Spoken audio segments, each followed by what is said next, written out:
आज मैं आपको एक विशिष्ट योग के बारे में बताने जा रहा हूँ। ऐसे ही ग्रहण का माहौल चल रहा है, कभी सूर्य ग्रहण कभी चंद्र ग्रहण, तो आज ग्रहण योग के बारे में बताने जा रहा हूँ। चंद्रमा केतु का संयोग एक अत्यंत प्रभावशाली योग बनता है जिससे चंद्र केतु ग्रहण योग भी कहा जाता है। यह योग व्यक्ति के मनोवैज्ञानिक और आध्यात्मिक पहलुओं पर गहरा प्रभाव डालता है।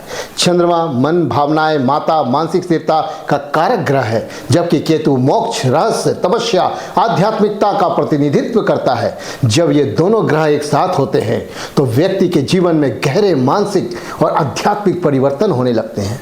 चंद्र केतु की युति 12 भावों में क्या प्रभाव डालती है, आइए इसको जानते हैं। यदि चंद्रमा केतु का युक्ति प्रथम भाव लगन भाव में चंद्रमा केतु की युक्ति हो तो मानसिक अस्थिरता, आत्मसंदेह की प्रवृत्ति बढ़ जाती है। व्यक्ति में गहरे आध्यात्मिक झुकाव होते हैं, लेकिन जीवन में एकाकीपन अनुभव कर सकता है। माता के साथ संबंधों में कुछ दूरी रह सकती है। ध्यान साधना आध्यात्मिकता से जीवन में संतुलन ला सकते हैं। अगर द्वितीय भाव में चंद्र केतु की युति हो तो वाणी में कटुता, अस्पष्टता हो सकती है। पारिवारिक जीवन में कुछ तनाव या दूरी हो सकती है। धन संचय करने में कठिनाइयां हो सकती हैं, लेकिन रहस्यमय या गुप्त स्रोतों से धन का लाभ भी होता है। व्यक्ति आध्यात्मिक ग्रंथों, गुण विद्या, तंत्र या ज्योतिष में रुचि ले सकता है। अगर चंद्रमा केतु की युति तृतीय भाव में होती है तो साहस और आत्मविश्वास में उतार चढ़ाव बना रहता है। भाइयों और बहनों से विचारों में मतभेद हो सकते हैं। आध्यात्मिक यात्रा या साधना की ओर झुकाव हो सकता है। व्यक्ति लेखन, शोध या गुण विद्याओं में गहरी रुचि ले सकता है। यदि यही चंद्रमा केतु की युति कुंडली के चतुर्थ भाव में हो तो माता के साथ संबंधों में कुछ दूरी या भावनात्मक अस्थिरता हो सकती है। घर परिवार में अस्थिरता हो सकती है। बार बार स्थान परिवर्तन संभव होता है। मन में गहरी शांति या उदासी होने के संकेत का अनुभव प्राप्त होता है। आध्यात्मिक साधना से जीवन में स्थिरता आ सकती है। ध्यान मेडिटेशन करके आप अपने इस दोष का निराकरण कर सकते हैं। यदि पंचम भाव में चंद्र केतु की युति हो कुंडली में तो क्या होगा? संतान सुख में कमी हो सकती है। संतान से मानसिक दूरी हो सकती है या संतान दूर जाकर वास कर सकता है। व्यक्ति का झुकाव तंत्र मंत्र, ज्योतिष, आध्यात्मिक साधनाओं की ओर हो सकता है। पढ़ाई या रचनात्मक कार्यों में ध्यान केंद्रित करने में कठिनाइयां हो सकती है। प्रेम संबंधों में भ्रम और अनिश्चितता रह सकती है। प्यारे मित्रों, यानी कभी भी लव मैरिज जो है ना सक्सेसफुल नहीं होता है इस योग के कारण। षष्ठम भाव में चंद्र केतु की युति हो तो शत्रु और विरोधियों में मानसिक तनाव हो सकता है। व्यक्ति को मानसिक बेचैनी, स्वास्थ्य समस्याएं रह सकती हैं। आध्यात्मिक चिकित्सा या वैकल्पिक उपचार में रुचि हो सकती है। व्यक्ति ऋण मुक्ति और कर्म सुधार की दिशा में और हर समय प्रयासरत रहता है। यदि यही चंद्रमा केतु की युति सप्तम भाव कुंडली में हो तो क्या होगा? विवाह संबंधों में भ्रम होगा।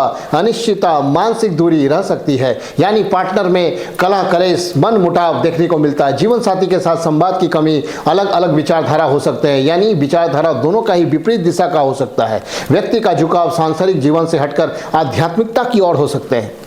व्यापार में साझेदारी से सावधानी रखें, यानी पार्टनरशिप ना करें, पार्टनरशिप से हानि हो सकती है। यदि यही चंद्रमा केतु की युति अष्टम भाव में हो या चंद्रमा केतु अष्टम भाव में ग्रहण योग बनाए तो व्यक्ति का झुकाव रहस्यमय विद्याओं, ओकल्ट, ज्योतिष, तंत्र, आध्यात्मिक शोध की ओर होता है और इससे वो उन्नतिशील भी होता है, उससे लाभ भी प्राप्त करता है। अचानक लाभ या हानि की संभावना भी बनी रहती है। व्यक्ति जीवन में मृत्यु, पुनर्जन्म और गूढ़ विषयों में रुचि रखने वाला होता है। मनोवैज्ञानिक दृष्टि से व्यक्ति संवेदनशील, रहस्यमयी तरीके से खोजी भी हो सकता है। यदि यही चंद्रमा केतु की युति नवम भाव में ग्रहण योग बनाकर बैठे तो धर्म और आध्यात्मिकता में गहरी रुचि होगी। व्यक्ति का भाग्य उतार चढ़ाव से भरा हो सकता है। पिता से संबंध थोड़े जटिल हो सकते हैं। व्यक्ति साधना, योग, तपस्या, गुण ज्ञान की खोज में रहता है। यदि यही चंद्रमा और केतु की युति दसम भाव में ग्रहण योग बना करके हो तो कैरियर में अचानक बदलाव आ सकते हैं। व्यक्ति को कैरियर में अस्थिरता का सामना करना पड़ सकता है। आध्यात्मिक, चिकित्सीय, ज्योतिषीय या शोध पर क्षेत्रों में सफलता मिल सकती है। व्यक्ति अपने कर्म क्षेत्र में अद्वितीय सोच वाला होता है, यानी ओवर थिंकर होता है। एक चीज को लेकर बहुत ज्यादा सोच विचार और उसके जो समस्याओं का निदान का सूत्र निकालते रहता है। एकादश भाव में यही चंद्रमा केतु की युति हो तो इच्छाओं की पूर्ति में उतार चढ़ाव रहेगा। मित्रों और सामाजिक संबंधों में अचानक बदलाव हो सकते हैं। व्यक्ति आध्यात्मिक मित्रों से घिरा रह सकता है, यानी उसके मित्र आध्यात्मिक पाठन पूजन करने के साथ में विधि को और उसका जानकार हो सकता है। असामान्य स्रोतों से धन अर्जन करने की जो संभावना बढ़ सकती है। यही यदि चंद्रमा केतु की युति द्वादश भाव में चंद्र हो तो व्यक्ति का झुकाव संन्यास, ध्यान, आध्यात्मिकता और अधिक रहता है। विदेश यात्रा, एकांतवास का योग भी बनता है। मानसिक शांति की तलाश बनी रहती है। ध्यान साधना से लाभ की प्राप्ति होती है। व्यक्ति को रहस्यमय अनुभव हो सकते हैं, जैसे दिव्य दर्शन, गहरी अंतर्दृष्टि, इल्यूशन और जिससे ऑकल्ट के विषय में खासकर रुचि होती है। चंद्र केतु की युति व्यक्ति के जीवन में गहरी मानसिक और आध्यात्मिक उथल पुथल ला सकती है। यह योग आध्यात्मिक जागृति, शोध, गुण विद्याओं की ओर ले जाता है। लेकिन यदि यह नकारात्मक रूप में कार्य करे तो यह मानसिक अस्थिरता, भ्रम, एकाकीपन का कारण भी बन सकता है। उचित साधना, ध्यान और गुरु का मार्गदर्शन इस योग के प्रभाव को संतुलित करने में सहायक हो सकते हैं। तो क्या करें? ध्यान और साधना यानी मेडिटेशन करें, जिससे मानसिक स्थिरता बनी रहे। गुरु के मार्गदर्शन, कोई भी आप अपने गुरु मानते हैं तो गुरु के मार्गदर्शन में उचित आध्यात्मिक साधनाएं कर सकते हैं।